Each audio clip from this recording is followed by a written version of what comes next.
আসসালামু আলাইকুম। ইসলাম ধর্মের উপর 5টা খুঁটি আছে। এই 5টা খুঁটির উপর ইসলাম ধর্ম দাঁড়িয়ে আছে। যেমন একটা ঘরকে দাঁড় করাইতে গেলে 4 কোণে 4টি পিলার লাগে। সে পিলার উপরে ভরসা করে সেই ঘরের দেওয়াল এবং ছাদ ধরে থাকে। তদ্রূপ ইসলাম ধর্মটাকে টিকিয়ে রেখেছে 5টা পিলার বা স্তম্ভ দিয়ে। সেই পিলার বা স্তম্ভের নাম হলো কলমা, নামাজ, রোজা, হজ, জাকাত। এইবারে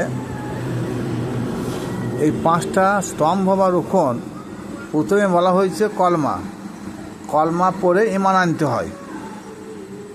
আর বর্তমান হুজুররা বললেন যে কাল কিয়ামতে হাসরের মাঠে নামাজের হিসাব আগে হবে। এটা এক পাগলামি ছাড়া অন্য কিছু নয়। কারণ শুরুতেই বলা হয়েছে কলমা। ঈমানের মূল ভিত হলো কলমার প্রতি যদি বিশ্বাস, ভক্তি, মহব্বত না থাকে তার ঈমান ছুটে যাবে, ঈমান থাকবে না। এবং যে ব্যক্তি কলমা দাওয়াত দিয়েছে, কলমা পড়ার আগে সেই ব্যক্তির প্রতি আরও বেশি বেশি মহব্বত চাই। আর সেই ব্যক্তির প্রতি বেশি মহব্বত রাখা মানে ঈমান রক্ষা করা। তাইলে হাদিস বুখারী শরীফে 5টা স্তম্ভের উপরে যে ইসলাম ধর্ম দাঁড়িয়ে আছে তার প্রথম হলো কলমা বা ঈমান। তাহলে ঈমান আগে আনবে, তারপরে সালাত, তারপরে রোজা, তারপর হজ, তারপর জাকাত। তারপর বলা হয়েছে কলমা, নামাজ, রোজা, হজ, জাকাত। এই 5টার মধ্যে হজ জাকাতটা বাদ। কলমা, নামাজ, রোজা সবাইকে আদায় করতে হবে। আর হজ জাকাতটা সবার জন্য প্রযোজ্য নয়। হজ যাদের অর্থ সম্পদ আছে তারা হজে যাবে। জাকাত যারা প্রচুর ধন সম্পদের মালিক, টাকা পয়সার মালিক, তারা শরীয়তের বিধি বিধান অনুযায়ী জাকাত দেবে। এবার আসুন, কোরআন শরীফে বলা হয়েছে আকিমুস সালাত ওয়াতু জাকাত। একটাই কথা, হে ঈমানওয়ালো, তোমরা সালাত কায়েম করো, জাকাত প্রদান করো। এটা বর্তমান সমাজে অ্যাভেলেবেল প্রচলিত, কিন্তু হকিকতের দিক দিয়ে এই মানেটা নয়। যারা বলেন যে নামাজের মাধ্যমে জাকাতের কথা আল্লাহ বলেছে, হ্যাঁ 20টি ধানে 1টি জাকাত লাগবে, শতকরা 2.5 টাকা জাকাত লাগবে, 10 ভরির উপর গহনা থাকলে তার মূল্য অনুযায়ী তাকে শতকরা 2.5 টাকা হিসাবে জাকাত লাগবে। এগুলা শরীয়তের বিধিবিধান, কিন্তু কোরআন এই আয়াতকে সমর্থন করে না। কোরআন বলছে আকিমুস সালাত ওয়াতু জাকাত, তোমরা সালাত কায়েম করো পরিশুদ্ধ হয়ে। জাকাত মানে দান করা নয়। জাকাতের শাব্দিক অর্থ হলো পরিশুদ্ধ হওয়া, পবিত্র হওয়া, কিন্তু মোল্লারা মনে করেছে দান করা। কারণ নাহলে ওদের পেট পুজো হবে না, ওদের মাদ্রাসা চলবে না, ওদের মক্তবখানা চলবে না। কিন্তু আল্লাহ বলছে যে তোমরা সালাত প্রতিষ্ঠিত করো পরিশুদ্ধ হয়ে বা পবিত্র হয়ে। ইহাকে বলা হয়েছে আকিমুস সালাত ওয়াতু জাকাত। কিন্তু আমরা যেটা করি সেটা সম্পূর্ণ কোরআন বিরোধী কথা মেনে চলি। যেমন দেখুন শুরুতেই বলা হয়েছে ইসলামের 5টা বুনিয়াদ বা ধাপ বা স্তম্ভ, তার মধ্যে একটা স্তম্ভ হলো জাকাত। তাহলে এখানে ওই হুজুরা বলছে যে সালাত এমন একটা জিনিস, এমন একটা ইবাদত, কাহারোর মাপ নাই, বাধ্যতামূলক করেছে আল্লাহ। এটা কতটা হুবহু সত্য, কিন্তু নামাজের কথা বলা হয় নাই। সালাত কোনো পীর ফকির অলি আল্লাহ গাউস কুতুব কাহারোর মাপ নাই, সালাত সবাইকে আদায় করতে হবে। কিন্তু নামাজের কথা এখানে আল্লাহ পাক রব্বুল আলামিন সমগ্র কোরআনে কোনো একটা জায়গাতে তিনি বলেন নাই। তাহলে একজন ভিখারি, একজন অভাবী, ফকির, একজন মিসকিন, সেই ব্যক্তির আকিমুস সালাত অত জাকাত তারও মাপ নাই।